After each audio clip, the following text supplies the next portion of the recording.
And I appreciate that you looked it up. And like you said, what we do is it's so important to me. And the reason why we talk to top-notch athletes like yourself is that I think people look up to you, and there's a reason for that. People look up to guys that like you, have dedicated their entire life to fighting. But there's something more than that. I think that you, besides fighting, you guys show respect. Athletes of your class, of your level, you guys have, and I've seen this time and time again. We're trying to understand, we're trying to realize what it takes for people to respect each other. Because I think when we talk about bullying, when we talk about people abusing each other, making each other feel bad, is that I think they're lacking some sort of respect, or understanding about each other.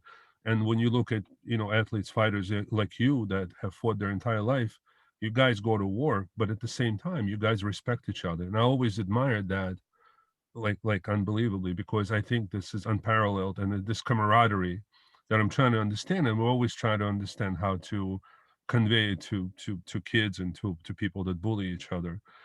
Like, how do you when you fight, you kind of, I think you ultimately respect the person you fighting anyway, even if there's some feelings, right? Yeah, absolutely. And yeah, I think the vast majority of athletes at our level, a lot of that comes from the fact that, we get humbled on a regular basis. There's not like um,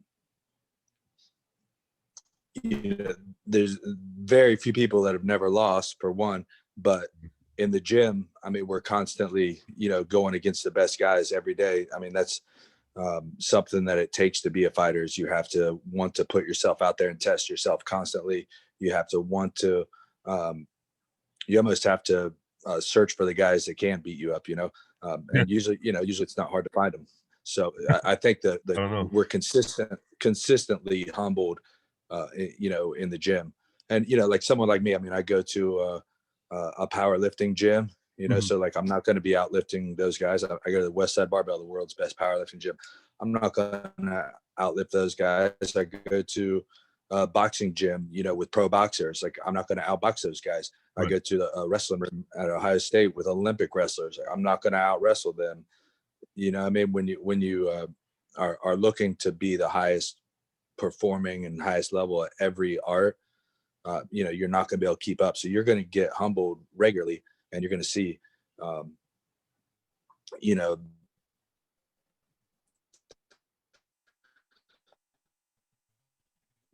you're not the baddest dude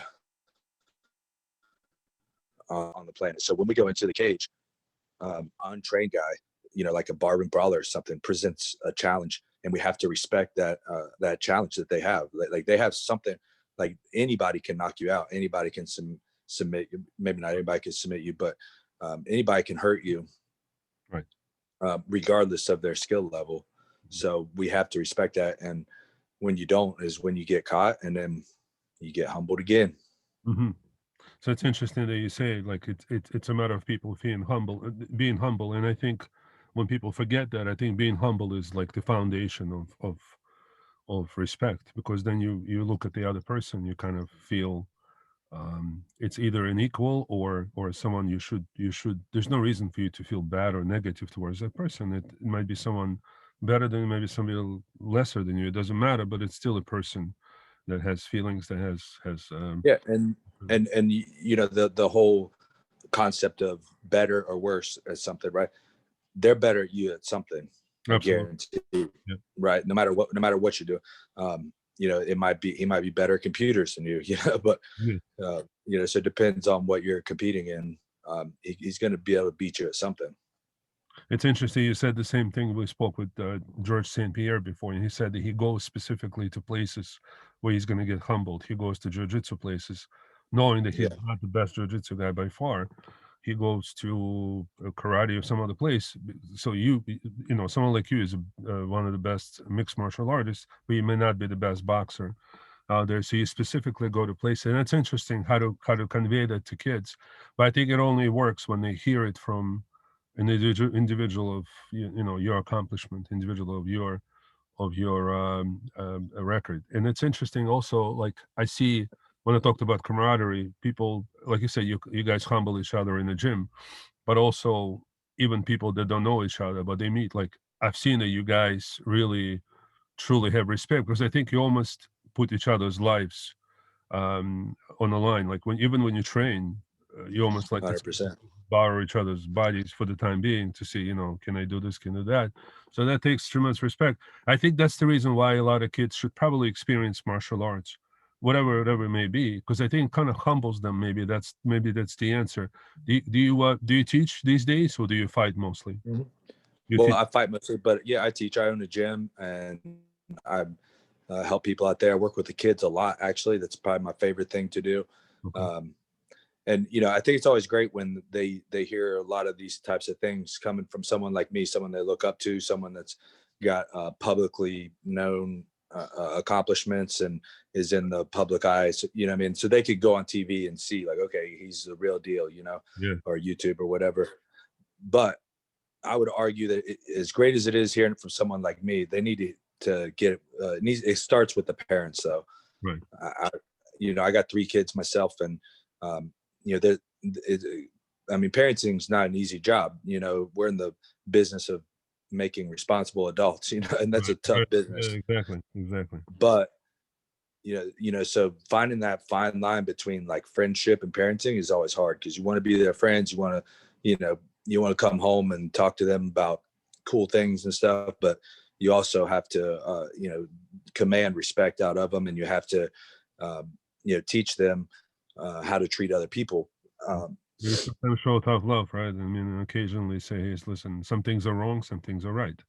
I think you're yeah, right. We've seen in bullies, and as you saw, Compel America, our organization, we're trying to focus on the bully. We're trying to say, bully, you got to change what you are, because that kind of eliminates the problem at the source. But we found also, like you said before, it's perfect. Is that bullies are someone that missed something in their own upbringing, something that their mhm. parents or some other reason that they got bullied, or something with their parents missed. Do you see that a lot? Like, because like you say, you work with children. That's interesting. I didn't even know that, man. But it's amazing that you see that probably all the time, right? Some kids are troubled. Yeah. Well, we probably haven't dealt with as many bullies. They're not as apt to get into a martial arts gym, Right. but I've seen some. I mean, we have one program we do in the summer where we bring like inner city kids that are specifically troubled, and we'll have our own class for them Hmm. because of the troubles that they've been in, or the life situation, the cards that they've been dealt. Um, and what you come to find is it's always a poor home situation. Hmm. At least from my experience, I think I would say close to 100% of the time, there's a poor at-home situation when the kid is maybe trying to alpha the other kids, or trying to bully the other kids, and on top of that, Hmm. when we bring them in, we ensure that they're humble right away, and then they're taught to listen, um, and do what they came there to do. Understood. I saw that you, like, when you train, you try to pull a lot of talent around you. Guys like Mark Coleman, guys like Mickey Gall. You find it like it's like also influential that, like, when you're around influential people or people that have other things. So it goes back to what you said about humbling, like, in other words, being around people that have something to offer to you that you don't really may not have developed or whatever, or may not be at the moment, right? Like, it's interesting that I think same thing works for kids. Yeah, absolutely. I do make it a point to try to surround myself with empowering people, and positive people, Mhm. people that are going to bring me up and not bring me down. And I think it's absolutely the same with kids. I mean, they say, one of my friends says this all the time. He's like, you want to know where you're going to be at in 5 years? Look at the 5 people around you closest to you, or, Yeah. or something along those lines. Right. Um, but it's the same with the kids, right? Like, that's, they probably, the whole nature versus nurture Yeah. thing.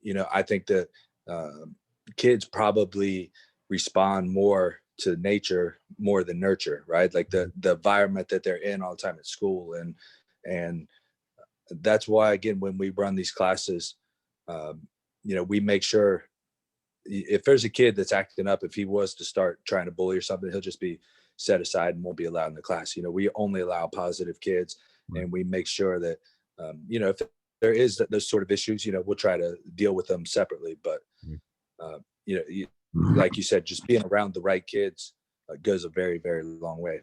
Yeah, and that's exactly what we're trying to promote. We're trying to get these kids to even to hear from people like you, to be around. Obviously, they cannot be in class with you, all of them, but some of them, it makes sense to even hear something like this from an athlete of your caliber. It probably made even if you change one person out there, it's already an interesting thing. It's already an accomplishment. Were you obviously, you before you became a professional athlete? Did you have some of these possible experiences in the beginning, like in younger years of your life, or you avoided that? No, I definitely had some bullies growing up. Yeah. Not, probably not as bad as a lot of people, but the difference was because I always stood up to them. Hmm. Um, and I got beat up for it too. I mean, there were usually bigger kids or stronger kids that were bullying me, and I stood up to them, and I got my ass kicked for it. So I don't necessarily suggest that to other kids Right. to handle things the way that I did, or to my own kids. But yeah, that was my experience, and you know, I got in a lot of fights as a kid and got beat up a lot as a kid. I'm not one of those. I'm undefeated as a street fighter people. I got my ass kicked a lot.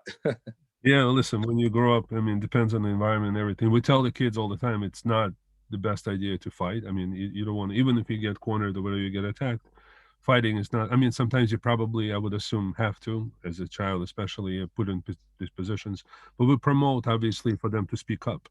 Like, we want them to talk about it. They want them to have a voice and to say something to someone. And I think, like you said, to have positive role models around them. If it's not the parents, sometimes it's not parents' fault, obviously, for not being the best role models. But then maybe that's the reason why they take them to a martial arts school that belongs to Matt Mhm. Brown. You know, what I mean, they want to put that person at least for a few hours a week around their kid, and that's something we promote as well. Before COVID, we used to do in-person speeches and in-person meetings where we kind of discuss the same ideas. Now we're trying to do a lot of stuff online because we can't really get a lot of kids in the same room, and I'm hopeful soon we'll be able to do so. Maybe possibly even do one of these teleconferences and have several athletes talk about the same idea. And I truly appreciate you. Hopefully, we could do some more influencing, like with these kids or somebody else. We target. We go to schools. We go to even colleges. Believe it or not, forget about younger kids. Sometimes it's the Mhm. adolescents or even younger adults. But anyway, so Matt, I truly appreciate your time. Hopefully, we'll do this again at some point. Um, I love what you said about this stuff. It mirrors everything we've kind of talked about and heard from other people as well. Truly appreciate it. And I think even we're going to obviously get some kids to listen to this, and I think it's going to make a lot of difference in a lot of people. Truly appreciate Absolutely, it, man. man. No, thanks for having me on, man. It's a great conversation and a very important one. Absolutely. Thanks so much, man. We'll talk Thank you, soon. sir. Thank you, All brother. right.